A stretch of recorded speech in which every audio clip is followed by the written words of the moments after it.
brushes and beats. The aroma of strong coffee and cinnamon croissants hung heavy in the air, punctuated by the gentle clinking of spoons against porcelain. In a corner booth, hunched over a battered notebook, sat Alara, her brow furrowed in concentration as she wielded a charcoal pencil, its dark smudges echoing the stormy London sky just outside. Each stroke told a story, lines swirling with unspoken emotions, capturing the city's chaotic symphony in intricate detail. Across the cafe, perched on a high stool near the grand piano, was Clara. Her fingers danced over the ivory keys, a melody escaping like a flock of startled sparrows. The tune mirrored Alara's drawings, a bittersweet sonata tinged with hope and a dash of exasperation. Clara knew that look on Alara's face, the one that screamed of artistic frustration, a familiar companion since their university days. They were an unlikely pair, the lawyer turned music producer and the ballerina turned painter. Ilara, all fiery locks and impulsive gestures, dreamed of capturing the world with charcoal and canvas. Clara, with her cool composure and meticulous planning, built sonic landscapes with meticulously chosen notes. Both had chased dreams that refused to be caught, leaving them stranded at the same cozy cafe, both nursing lukewarm lattes and lukewarm careers. Another masterpiece, eh? Clara quipped, her voice laced with amusement. Ilara scowled. It's a mess, more like. Just like everything else lately. Clara sighed, her fingers straying to a minor chord. Art school dropout, failed ballerina, failed lawyer. Quite the collection, I'd say. Ilara snorted, a laugh bubbling up despite her frustration. Don't forget, master chef of burnt omelets and questionable life choices. They shared a conspiratorial grin, the bitterness softened by shared misfortune. In their failures, they had found an unexpected friendship, a refuge amidst the chaos of their unfulfilled dreams. But beneath the playful banter, a spark of hope flickered. Could something new bloom from the ashes of their past paths? Perhaps, Clara thought, watching Alara's hands fly across the page, maybe their very mismatchedness held the key. With a mischievous glint in her eye, Clara struck a dramatic chord. Then shall we declare war on mediocrity, Alara? Together? Alara's eyes widened, meeting Clara's across the room. A slow smile spread across her face, lighting up the cafe like a burst of sunshine. To war, as she echoed, her voice ringing with newfound determination, and burn omelets. And so, in that corner booth, amidst the clatter of dishes and the hum of the city, a melody of dreams reborn took its first uncertain notes. The cramped one-room flat was their kingdom, its chipped paint and threadbare carpet testaments to meager funds and boundless ambition. Ilara's canvases sprawled like fallen soldiers across the floor, their vibrant colors clashing with the peeling floral wallpaper. Clara's keyboard, nestled precariously on a rickety dining table, held court, its silver keys gleaming like beacons in the dim light. Their days were a kaleidoscope of chaos. Ilara, a tornado of energy, would attack blank canvases with frenzied brushes, muttering curses and spilling coffee in equal measure. Clara, the calm eye of the storm, would weave sonic tapestries in her corner, weaving Ilara's emotions into melodies that soared and crashed in perfect harmony.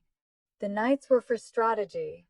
Spread across the threadbare rug, they'd pore over art catalogs and music magazines, dissecting trends and dissecting dreams. Ilara would sketch furiously, her notebook filled with ideas for exhibitions, while Clara jotted notes, crafting marketing plans and budgets on crumpled napkins. They clashed, of course. Ilara's fiery temperament met Clara's stoicism like oil and water. Ilara craved recognition, instant and explosive. Clara preached patience, building audiences brick by brick. but their differences were the mortar that held their dreams together. Ilara's impulsiveness spurred Clara's meticulous planning, while Clara's pragmatism grounded Ilara's flights of fancy. Their first gallery was a converted broom closet in a bohemian quarter. The opening night was a disaster. More pigeons showed up than potential buyers, and the only critique they received was a disgruntled squawk from a particularly unimpressed bird.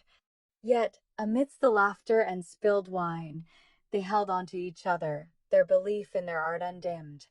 They learned on the fly, navigating the treacherous waters of the art world with Ilara's sketchbook as their map and Clara's laptop as their compass.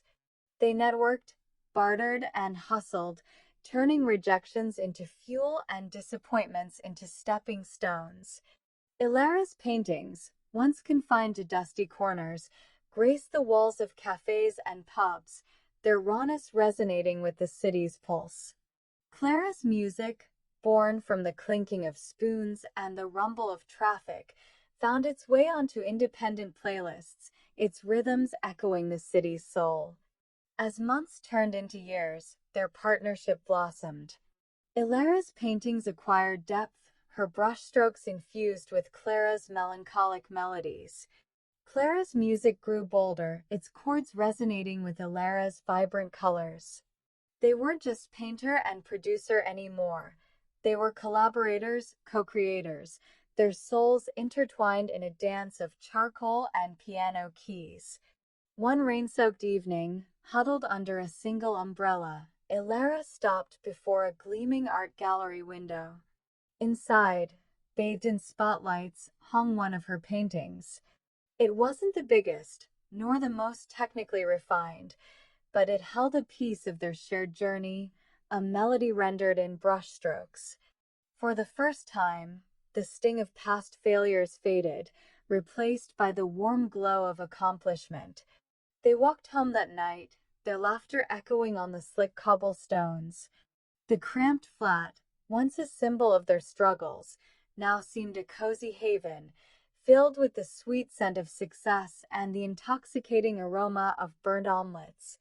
Their war on mediocrity, fought with brushes and beats, had yielded its first victories. And as they sat amidst their messy, shared kingdom, they knew this was just the beginning. 5 years, a tangled skein of triumphs and stumbles, had woven their lives into a vibrant tapestry. The Broom Closet Gallery was a distant memory, replaced by a chic space in a trendy district, its stark white walls adorned with Ilara's ever-evolving canvases. Gone were the pigeons of their debut, replaced by a steady stream of critics, collectors, and curious onlookers, all mesmerized by the raw energy crackling between brushstrokes.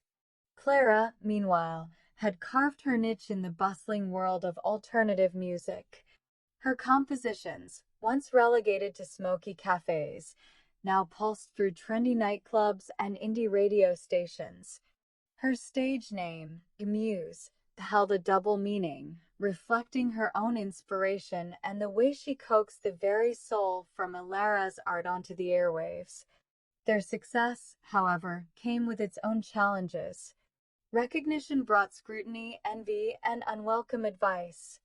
Critics dissected Ilara's canvases, their words leaving behind stinging wounds. Pressure gnawed at Clara, the fear of failing Ilara's vision a constant shadow.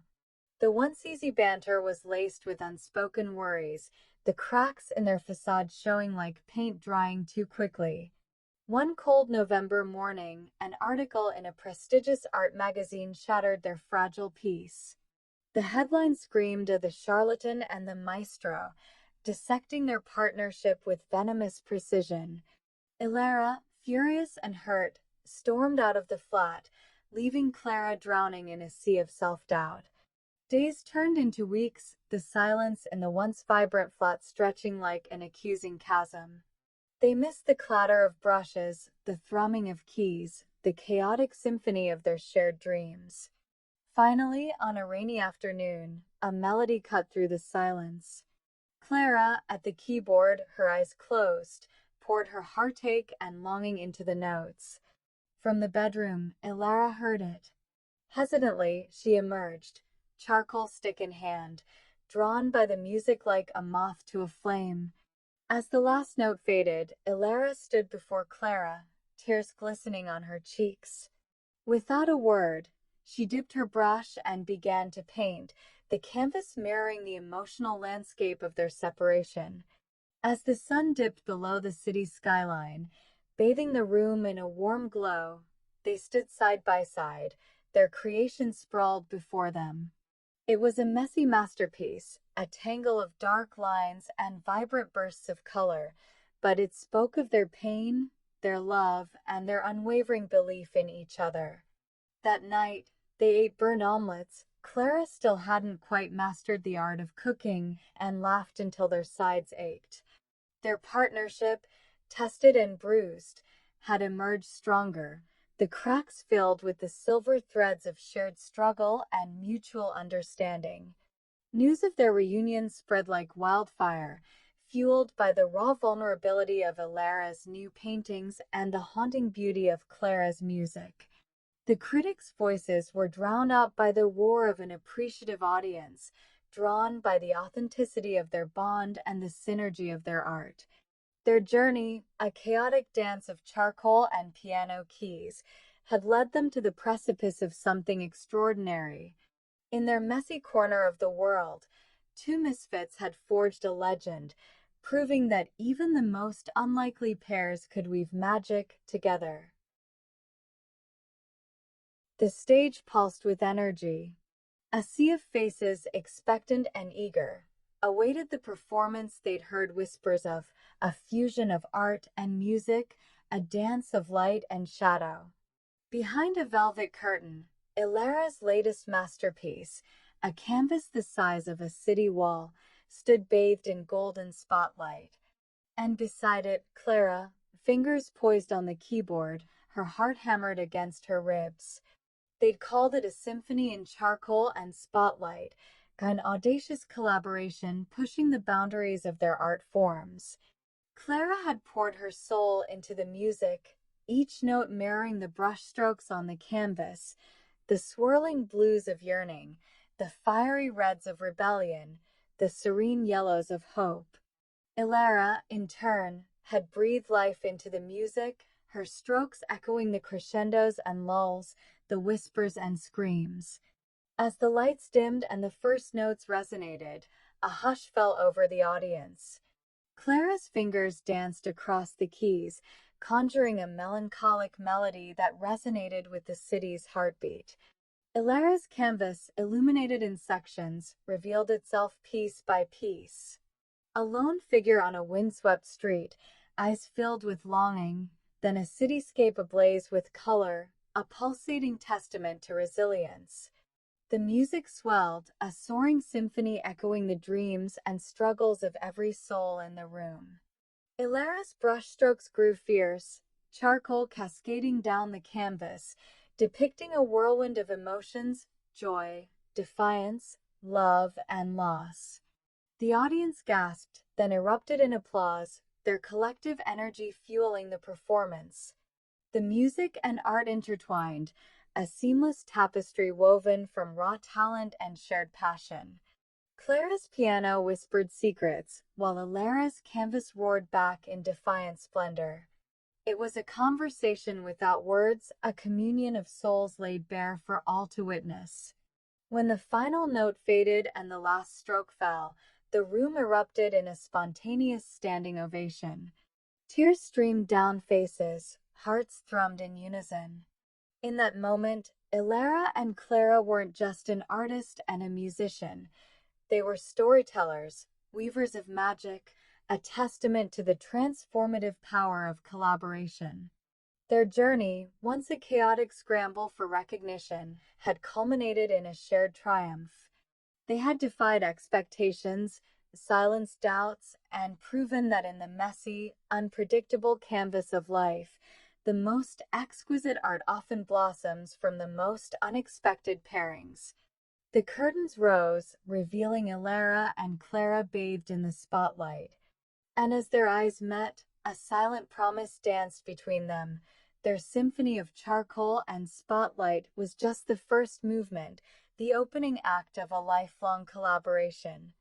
The city, mesmerized and moved, stood ready to witness the rest.